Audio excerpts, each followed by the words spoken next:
Disclaimer: This channel does not promote any violent, harmful, or illegal activity. All content provided by this channel is meant for an educational purpose only. সাত সকালে সোনার দোকানে অগ্নিকাণ্ডের ঘটনায় চাঞ্চল্য।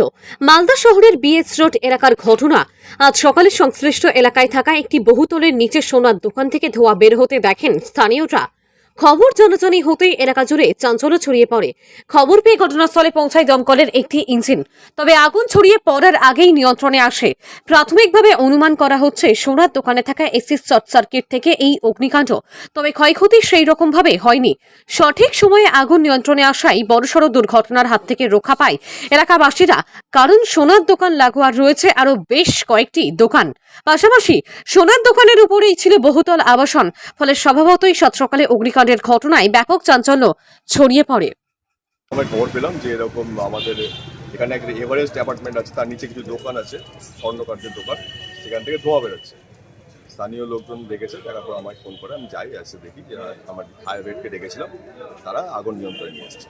দোকান কি বন্ধ ছিল? হ্যাঁ, দোকানটি বন্ধ ছিল, সকালের বেলা যা হয় সকাল দোকান বন্ধ ছিল। কি থেকে আগুন লাগলো? এটা তো এখন ফায়ার ব্রিগেডের লোকরা দেখছে। আমাদের এটা তো সাধারণ কনসেপ্টে আমরা বলতে পারি যে ওই শর্ট সার্কিট, কিন্তু তদন্ত করে দেখছি কি ব্যাপার আছে না। ক্ষয়ক্ষতি দোকানে? ক্ষয়ক্ষতি এই মুহূর্তে কিছু বলা যাবে না।